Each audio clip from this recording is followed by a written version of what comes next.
Hello, English learners. Welcome back to another excited episode of our podcast, where we discuss important topics to improve your English. Today's topic is one that resonates deeply with all of us: the role of family in personal development. Whether you come from a big, tight-knit family or a small, quiet one, your family plays a significant role in shaping who you are. Sophia, when you think about family, what comes to mind?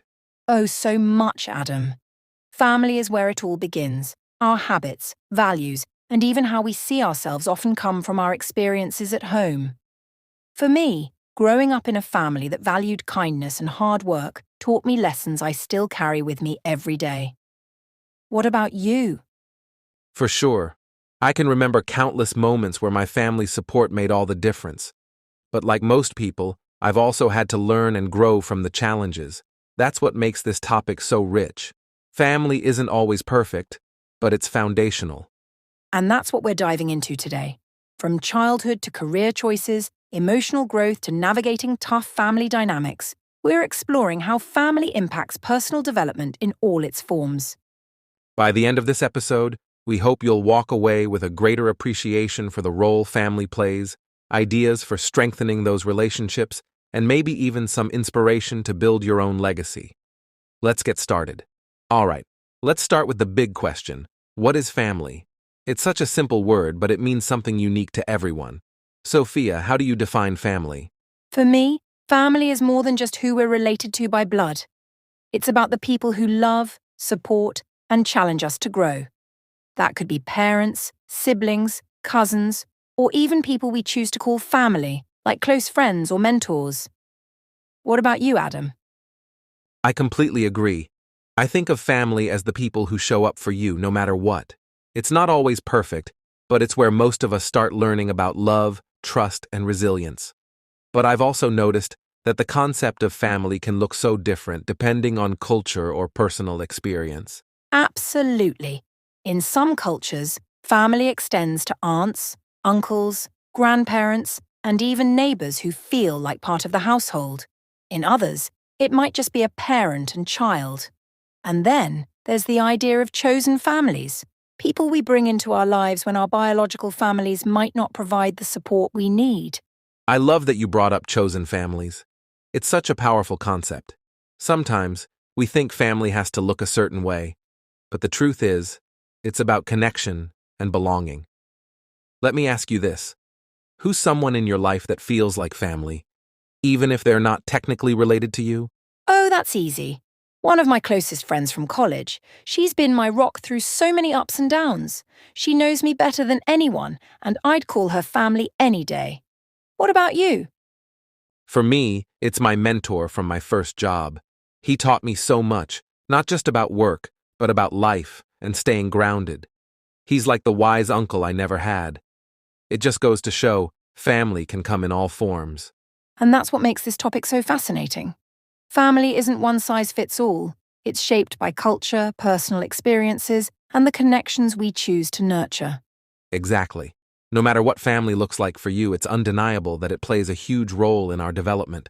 So let's dig deeper into how these relationships shape us, starting with childhood. Ready, Sophia? Ready? Let's do this? Let's talk about childhood, the foundation of who we are. Sophia, don't you think it's amazing how much of our identity is shaped by those early years? It really is, Adam. Childhood is when we absorb everything around us, our parents' behavior, the rules of our household, and even the smallest traditions. It's like we're blank slates, and our families are the first ones to write on them. Do you have a memory of something your family did that really shaped who you are? Oh, definitely. Growing up, my mom always emphasized the importance of hard work and persistence. I remember her staying up late after her job to study for her degree. Watching her taught me the value of determination, and it's something I carry with me to this day. What about you? For me, it was my dad's sense of humor. He could find something to laugh about in any situation, even when things were tough. That taught me the power of optimism and not taking life too seriously. But it's not just about the big lessons, right? It's also the everyday moments that stick with us. Exactly. It's in how our parents handle challenges, the stories they tell us, and even the way they react to our successes and failures. All of that builds the framework for how we see ourselves. Do we feel confident? Do we feel loved? Those answers often start in childhood. And let's not forget the role of siblings if you have them. I grew up with a sister, and while we fought like crazy as kids, she also taught me how to compromise and share. It's like your first experience with teamwork. That's so true. I had an older brother, and he was both my biggest competitor and my biggest supporter. Sibling relationships can teach us so much about collaboration, rivalry, and loyalty. But what about kids who grow up in tough circumstances, like in families with conflict or instability? How do those early experiences shape their identity? That's a great point. Challenges like that can leave scars, but they can also build resilience. A child who grows up learning to adapt to difficulties might become incredibly strong and resourceful.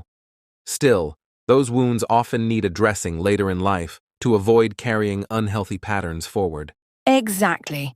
It's important to acknowledge that no family is perfect, and even in the toughest situations, there are opportunities for growth. That's where outside influences, like mentors, teachers, or friends, can step in to help shape a child's identity in positive ways. Right. It's like a balance. Our families provide the foundation, but we also have the chance to build on it as we grow older. Childhood might be where the story starts, but it doesn't have to define the whole book. Well said, Adam. So we've laid the groundwork with childhood. Next, let's explore how families shape the values and morals that guide us through life. Ready to dive in? Let's go! Now that we've talked about childhood, let's dive into something that stems from it: values and morals. Adam, wouldn't you say that family is our first teacher when it comes to understanding right and wrong? Absolutely, Sophia. Families set the stage for what we believe is acceptable, what we prioritize, and how we treat others. For example, in my family, honesty was a huge deal.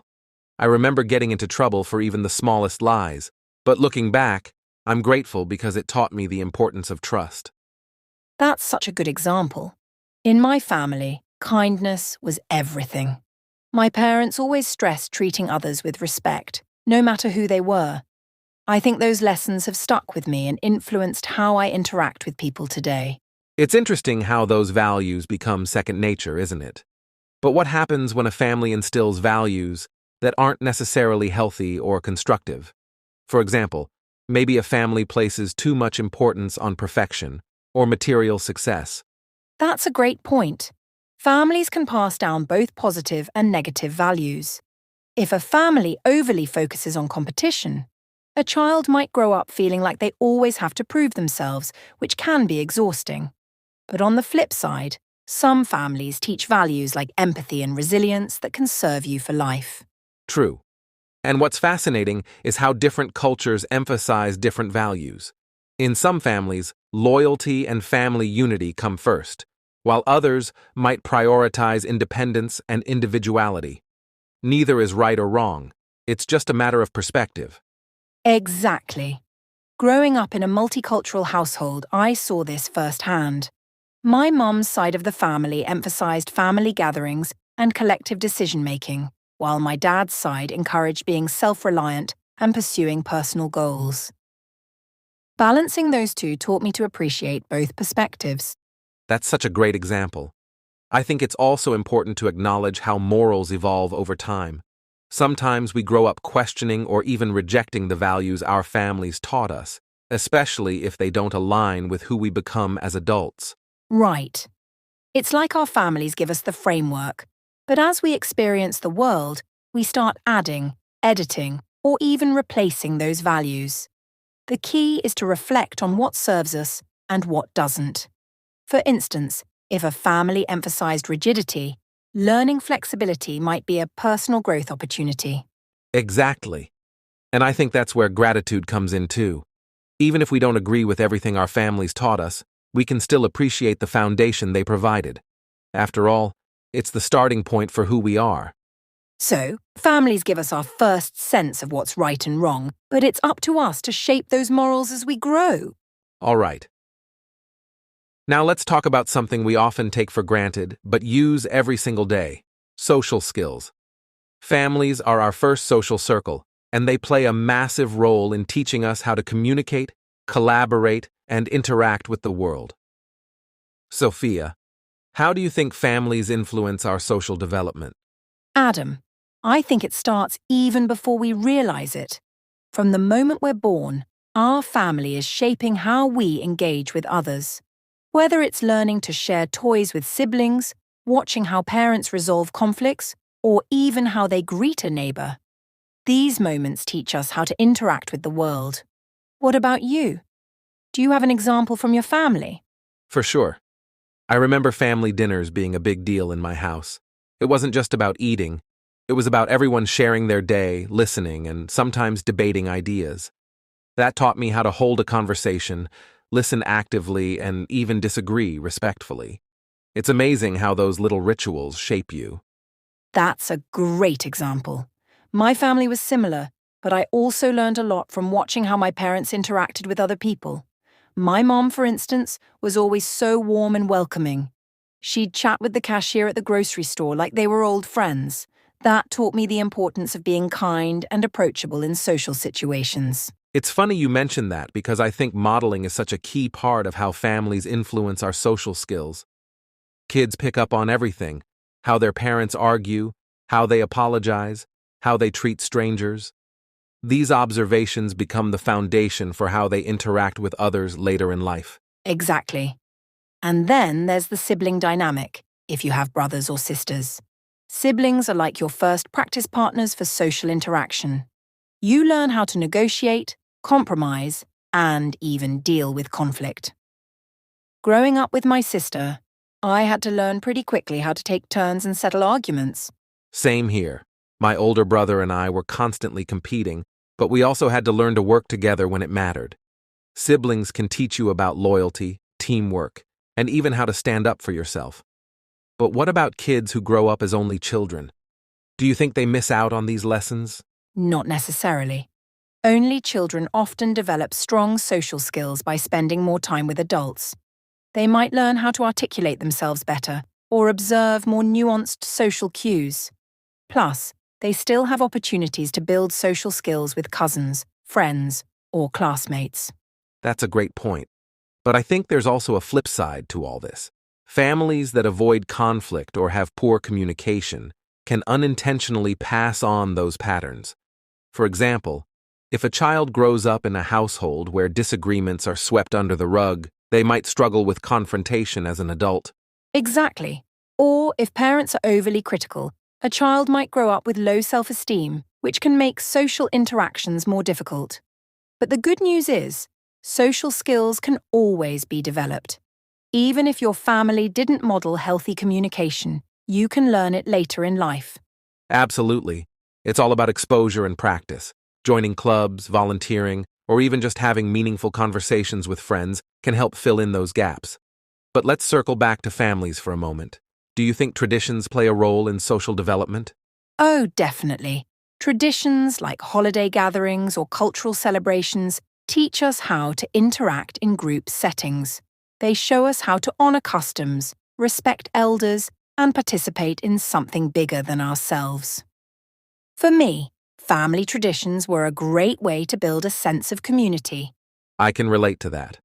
In my family, we had a tradition of hosting game nights with extended relatives. It wasn't just fun. It was a chance to learn how to be a good host, how to handle winning and losing, and how to engage with people of all ages. I love that. And I think it's also worth mentioning how families help us navigate our first experiences with the outside world. Whether it's teaching us how to introduce ourselves, write thank you notes, or even handle rejection, those lessons often come from home. Exactly. And even mistakes are learning moments. Like the time I said something awkward in front of my parents' friends, and they gently corrected me afterward. It wasn't fun at the time, but looking back, it was a valuable lesson in social awareness. That's a great example, Adam. Families are like the first classroom for social skills. The lessons we learn, whether through positive experiences or mistakes, stay with us as we navigate friendships, work relationships, and even romantic partnerships. All right, let's shift gears to something that plays a major role in shaping our futures: education. and career choices. Adam, wouldn't you say family is one of the most significant influences in these areas? Absolutely, Sophia. From the earliest days, families shape how we view education and work.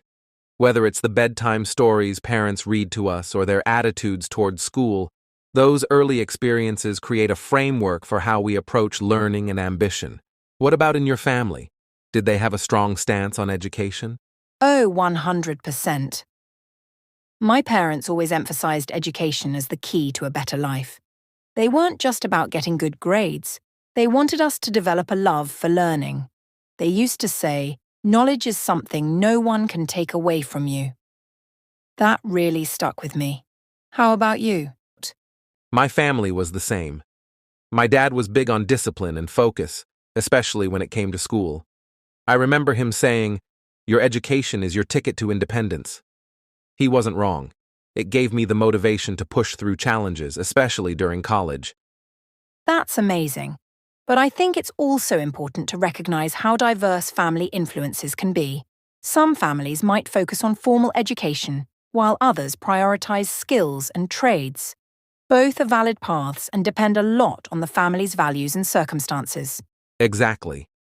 And the support, or lack of it, makes a huge difference too.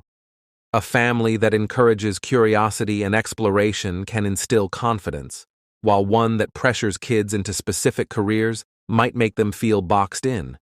Have you ever seen that dynamic play out? Oh, definitely. I've seen families where kids are expected to follow a specific career path, like becoming a doctor or lawyer. While that can provide direction, it can also create stress if the child's interests lie elsewhere. It's a tough balance. It really is. But it's not just about encouragement or pressure.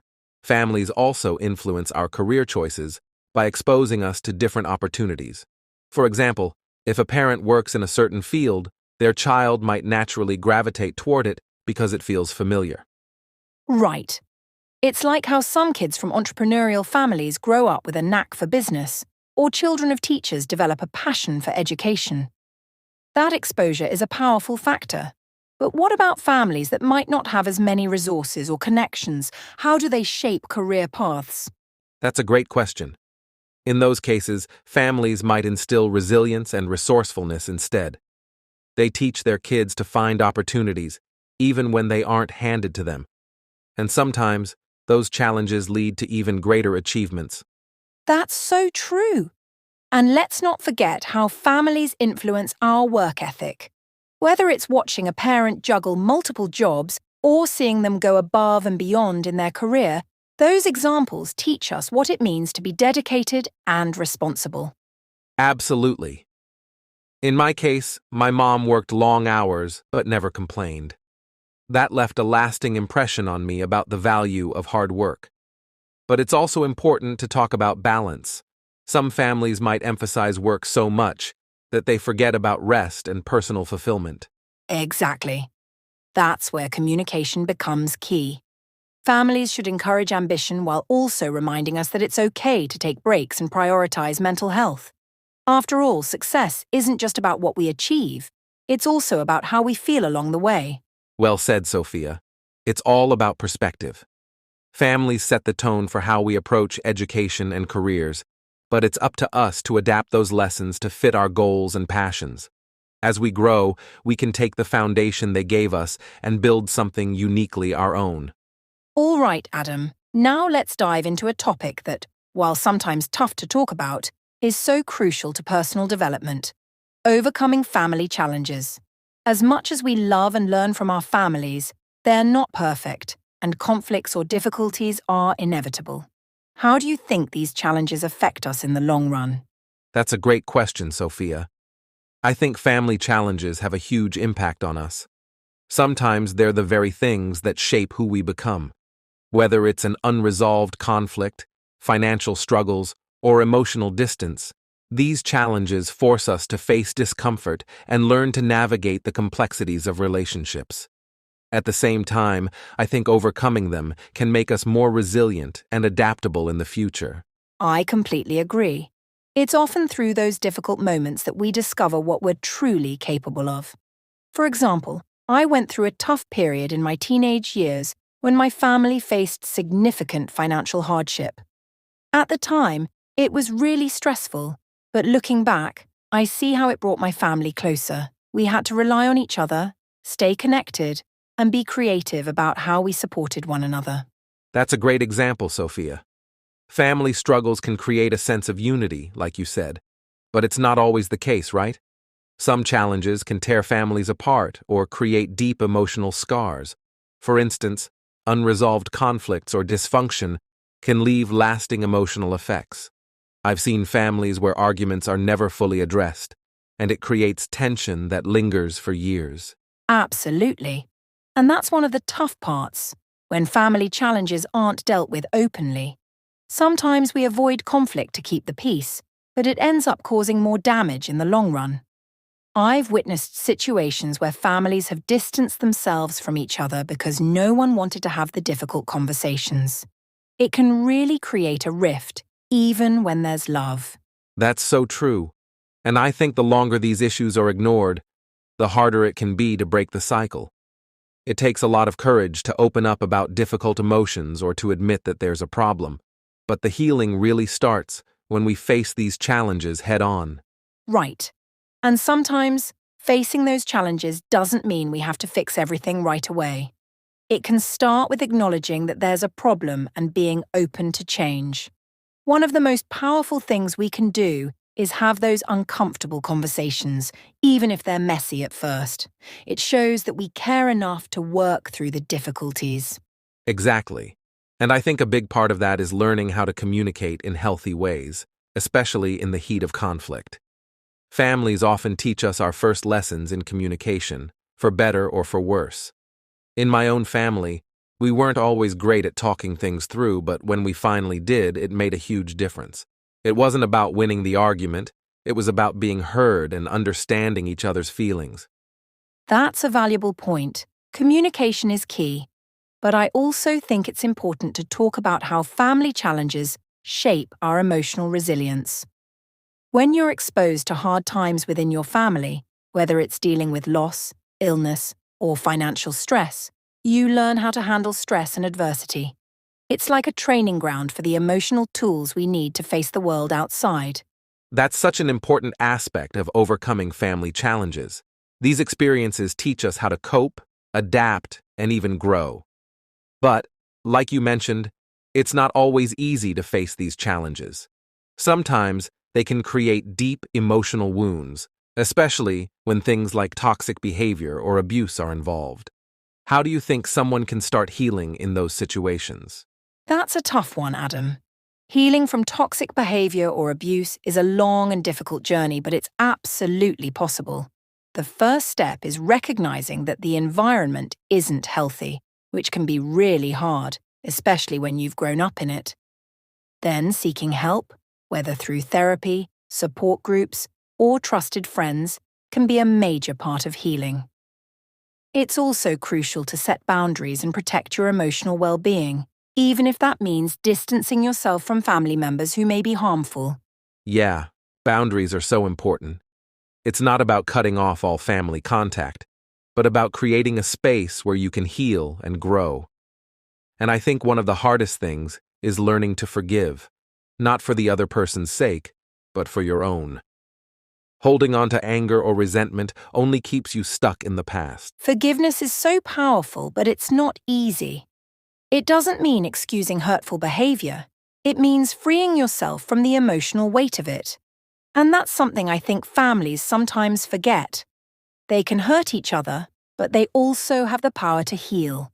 It just takes time, effort, and mutual understanding. Absolutely. And for families that have experienced these challenges, it can take years to rebuild trust and connection. But I think the key is a willingness to change and grow, both individually and as a family. Sometimes that means having difficult conversations, admitting mistakes, and making a conscious effort to do things differently. You're so right. And let's not forget that sometimes family challenges don't have to involve conflict or dysfunction to be difficult. Even positive changes, like moving away for a job or going through a major life transition, can be hard for families to navigate. It can leave both the person growing and the family left behind feeling disconnected. It's a delicate balance of supporting each other while respecting individual growth. That's a really good point, Sophia. Even positive changes can bring their own set of challenges. I think in those cases, families have to learn how to evolve and adapt together. It's not just about holding on to the past, but about embracing new dynamics and finding ways to stay connected, even when life changes. Exactly. Family relationships are always evolving, and that's what makes them so complex. They can be a source of love and support, but also of frustration and pain. The key is how we face those challenges and use them to grow. Exactly. Family challenges are not just obstacles. They're opportunities for growth, both for individuals and the family as a whole. And it's through overcoming these challenges that we learn more about ourselves, about resilience, and about the kind of relationships we want to build in the future. Absolutely. So while family challenges can be painful and difficult, they're also some of the most profound teachers we'll ever have. With time, effort, and the right support, we can use those experiences to build stronger, healthier relationships. All right, Sophia. This next segment is something I find really fascinating: chosen families. So, when we talk about family, we often think of the people we're born into. But there's this powerful idea of chosen families, those relationships we intentionally build outside of biological ties. Have you ever felt that power of a chosen family in your life? Absolutely, Adam. Chosen families can be just as strong, if not stronger, than biological families in many cases. I think what makes them so powerful is that they are formed through mutual love, respect, and choice. These are people who see you for who you truly are and choose to support you without obligation. It's like creating your own tribe. And for some people, chosen families are even more important than their biological families, especially if their biological family isn't supportive. That's a great point. It's interesting because, in many ways, chosen families are more of a reflection of who we are as individuals. They're made up of people who are on similar life paths or who share common values.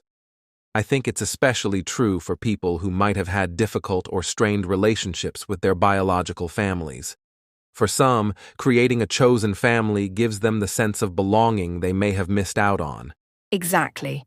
And I think that's why chosen families can often be so deep and so meaningful.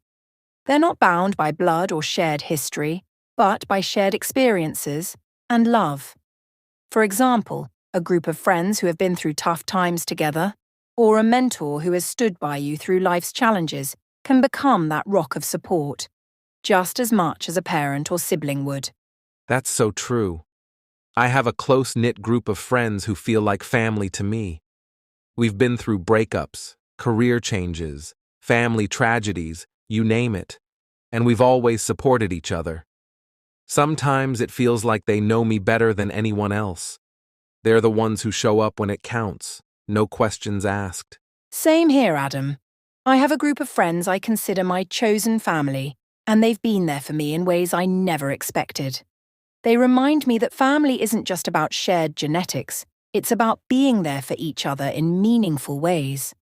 And I think it's also important to mention that sometimes chosen families can be formed in response to trauma or neglect. Many LGBTQ+ individuals, for example, create chosen families when their biological families don't accept them. Exactly. That's such an important point. For marginalized groups, chosen families can be a life-saving support system. They provide a sense of security, love, and identity that might be missing from their biological families. It's incredible how people can create a family that feels even more authentic and supportive than the ones they were born into. Definitely. And I think that's part of why chosen families are so powerful. They're a choice. When someone chooses to stand by you, it creates this unspoken bond of trust and loyalty that runs deeper than anything that's required by birth. These are relationships where people go above and beyond to nurture one another. You're right. There's a special kind of strength in a relationship that's built on mutual respect and trust, not obligation. And in many ways, it's liberating. In a chosen family, you don't have to fit into a specific role or live up to preconceived expectations. You get to be your true self and have that self be embraced by others. I love that, Adam. There's something liberating about being able to choose your family. And it's not just about friendship either. It can also include mentors, colleagues, or even neighbors who have become like family.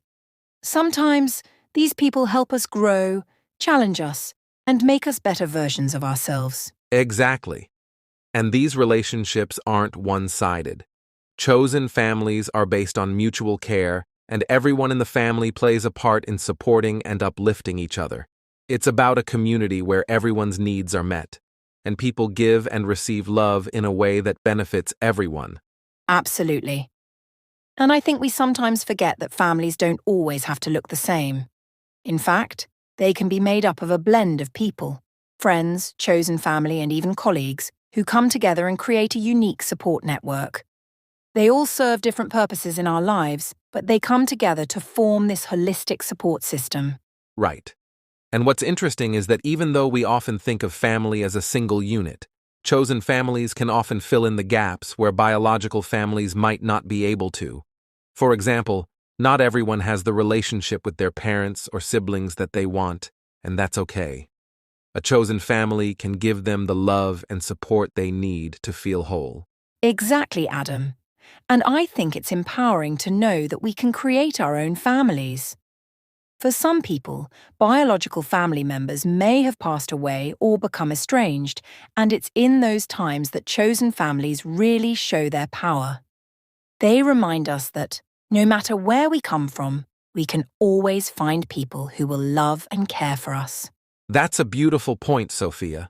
Chosen families can fill our lives with meaning and connection in ways we might not expect. They can also help us heal and grow. Sometimes, when we face struggles, it's the people we've chosen to surround ourselves with who help us find our way. And that's what makes chosen families so special. They don't come with a manual or predefined roles. They evolve based on the needs and growth of each individual. They're like a living, breathing entity, constantly evolving to support and nurture the people within it.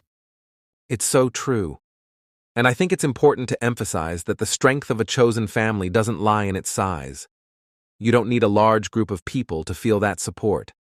Even one or two deep, meaningful relationships can create the sense of family that is so powerful. Exactly.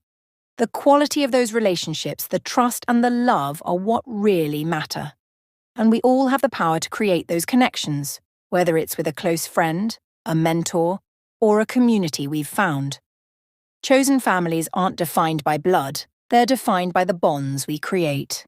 That's such an important message. Chosen families remind us that family is about more than just where we come from. It's about the people we choose to surround ourselves with, and the ways in which we nurture and support each other. And in a world that's constantly changing, these relationships can be some of the most fulfilling and rewarding. Absolutely. And that's why, in many ways, the concept of chosen families is so powerful. It reminds us that love and support are available to all of us, no matter our background or circumstances. We have the ability to create the family we need, the family we deserve, and the family that will help us thrive. Okay, Sophia, we've discussed family in so many different ways today, from childhood and identity to challenges and chosen families. But there's one really important aspect we haven't touched on yet, and that's gratitude. I think it's something we often overlook, taking the time to truly appreciate our families for everything they've done for us. When life's going well, it's easy to forget, right? But when we stop and reflect, the impact of our families is really something special. What do you think, Sophia? Gratitude for family is so powerful, yet it's something that sometimes gets taken for granted, especially in the hustle and bustle of our busy lives. Think about it. We're so used to the support, love, and care our families give us that we sometimes forget just how much they really do for us, both big and small. It's easy to think of family as a given until we pause to realize how much they shape who we are, how they help us grow, and how they're always there in both the good and the bad times. Right. When you're in the thick of life, whether it's with school, work, or your own personal struggles, it's easy to take your family's support for granted. You assume they'll always be there for you, and most of the time they are. But it's not until you really think about it that you realize how lucky we are to have that kind of love and consistency. And it's not just about the big moments. The love is often in the small things too, like that text message from your mom just to check in, or your sibling making you laugh when you're having a rough day. Exactly. The everyday acts of care are what often make the difference. I mean, I can think back to so many times my family showed me support in ways that weren't necessarily grand gestures, but they meant the world to me. For example, I remember when I was going through a tough time and my mum would leave little notes for me in the kitchen like, "I'm proud of you," or "You've got this." It wasn't a huge action, but it reminded me that I was loved and supported. And those little reminders add up, right? Absolutely. It's like when you're going through your day-to-day, you might not fully appreciate all those things, but they leave a lasting impact. Sometimes, it's a simple, "I'm here for you," or just the fact that you can talk to your family without judgment. Those moments can be life-changing, even if they seem small in the moment. And I think that's why we need to remind ourselves to express gratitude more often. Not just for the big sacrifices, but for those small, everyday acts of love. Totally. I think part of the reason we forget to express gratitude to our families is because we expect them to be there for us without needing to be told how much they mean to us. We assume they know. But the truth is, just like us, our family members need to hear and feel appreciation too. It can be easy to take it for granted, but showing that gratitude, whether it's through words, actions, or simply being present, is so important. And let's be real, they're not perfect, but they love us the best way they know how, and that's worth appreciating. Exactly, Sophia. It's easy to focus on the things we wish our family did differently, but that kind of thinking can really cloud our perspective. When we choose to focus on what they do right, the support, the care, the moments of understanding, we start to build a deeper appreciation for them. And let's not forget, they're human too. They might make mistakes, but at the core of it, their intentions are often rooted in love. Right. And sometimes it's the recognition of those mistakes or imperfections that brings us closer. No family is perfect, and we all have our own challenges. But when we show gratitude for the effort and love they offer, it helps build compassion on both sides. It's also about honoring the role they play in our lives, whether it's our parents who worked hard to give us opportunities, our siblings who keep us grounded, or even extended family who offer a different kind of wisdom. You're so right, Sophia. Family can come in all shapes and sizes, and sometimes showing gratitude is about being there for them, just like they've been there for us.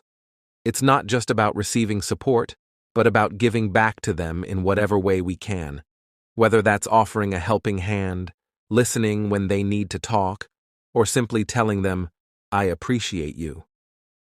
Those small acts of gratitude build stronger relationships. Exactly. It's a two-way street. Gratitude isn't just about what we receive, it's about what we give as well. I think sometimes we get caught up in expecting things from our family without realizing that showing our appreciation strengthens that bond. Sometimes a simple thank you can mean the world.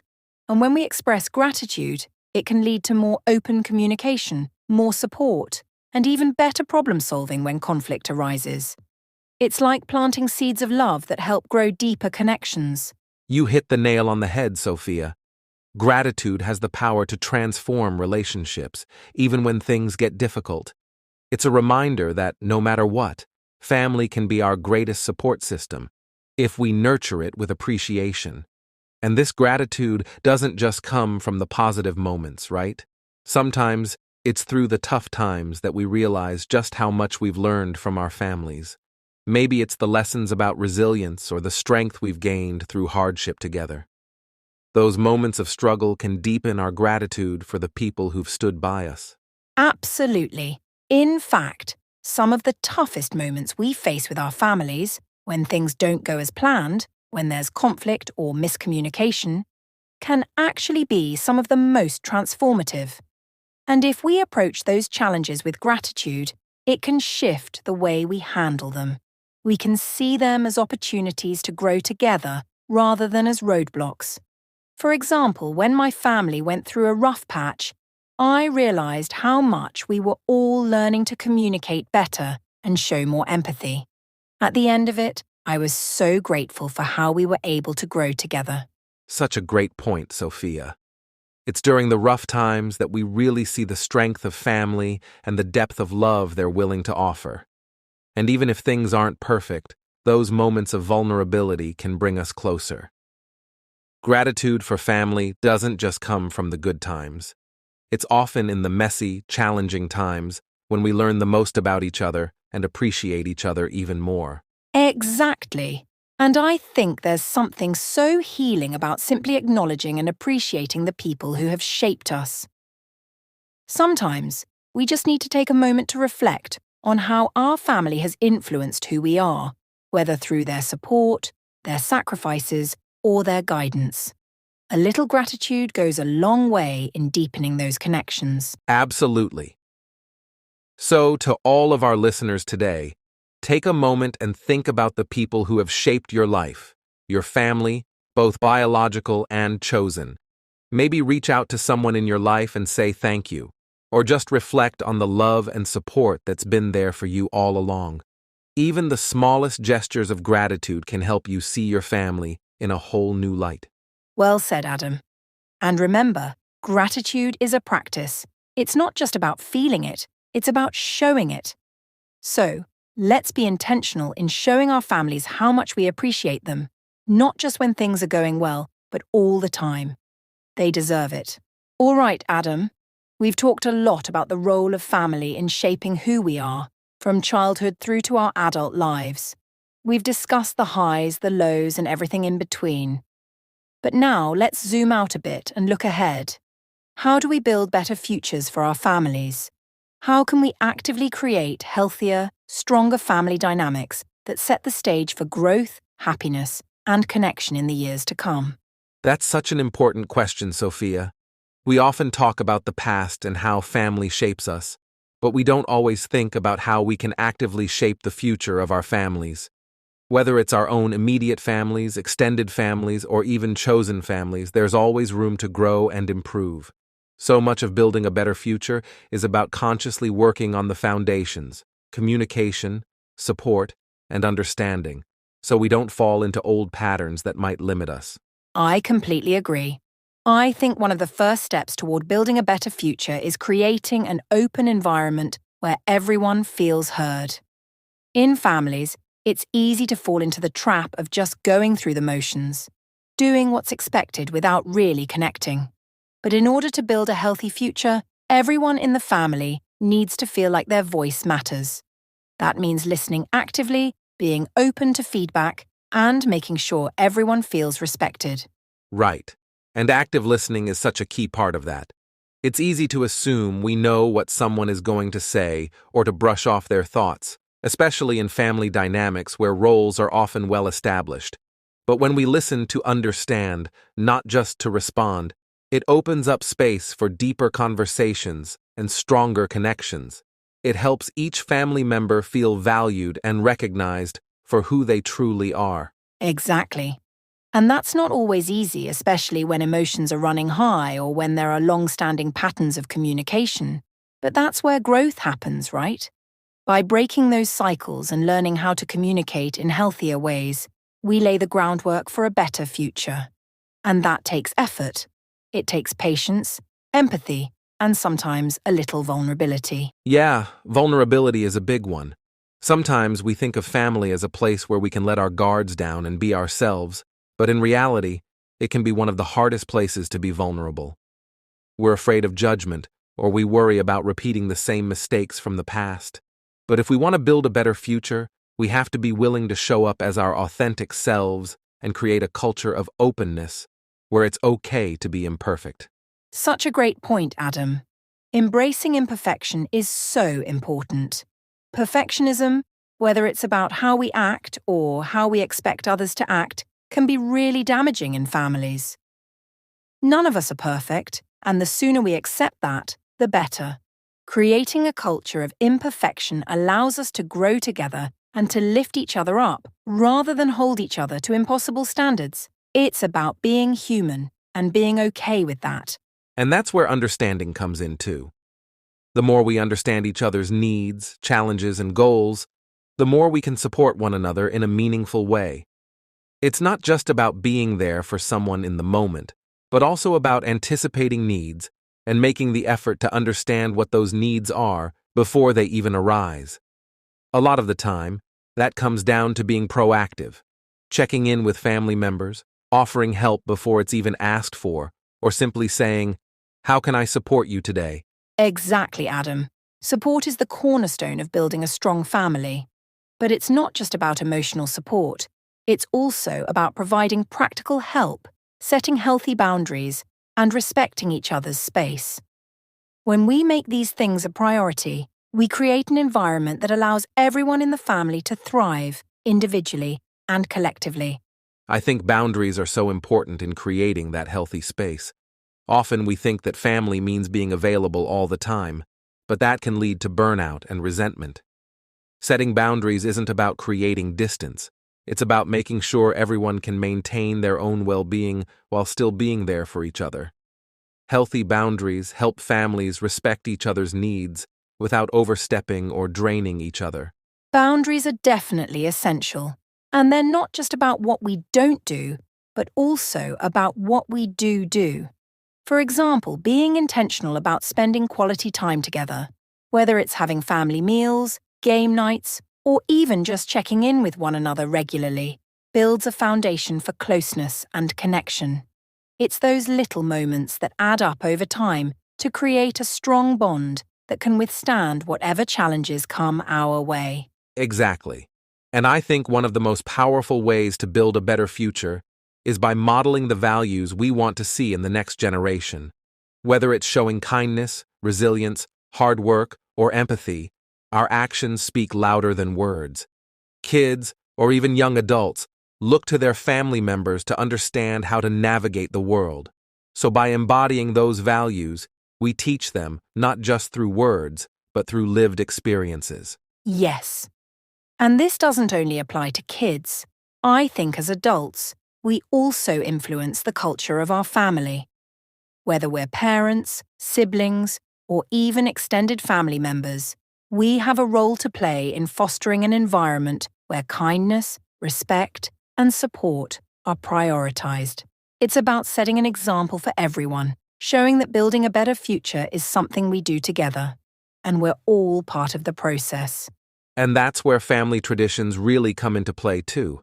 Creating rituals that bring people together, whether it's holiday traditions, family trips, or simply gathering for a meal each week, helps build lasting memories and strengthens those family bonds. These rituals remind us that we're in this together and that we have something valuable to share with one another. Absolutely. Traditions, no matter how big or small, give us something to look forward to, and they can help create a sense of stability. In times of change or uncertainty, those traditions provide a sense of continuity, reminding us of what's important. And, as families grow and evolve, these rituals can shift to reflect the new needs and dynamics of the family, but the heart of it stays the same. That's so true. And in terms of building a better future, it's important to remember that it's not about being perfect. It's about making intentional choices, having the right mindset, and being willing to adapt. Family dynamics change over time, and that's okay. What matters is that we're consistently working toward creating a supportive, loving, and respectful environment where everyone can grow. Exactly. Building a better future for families is about creating a space where love, support, and respect are the foundations of everything we do. It's about being intentional, patient, and always striving to be our best selves, together. It's about laying the groundwork today for a brighter tomorrow. Such a great way to sum it up, Sophia. So, as we wrap up this discussion, let's remember that building a better future for our families is an ongoing process.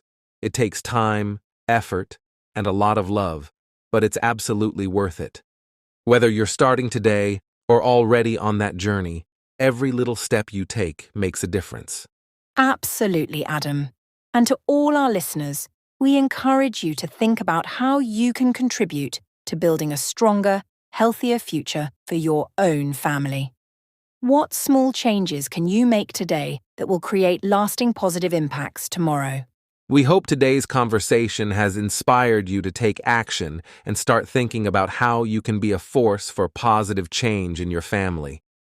Thanks so much for joining us, and we'll see you next time on the podcast. Take care, everyone, and remember, family is a journey, not a destination. Thank you.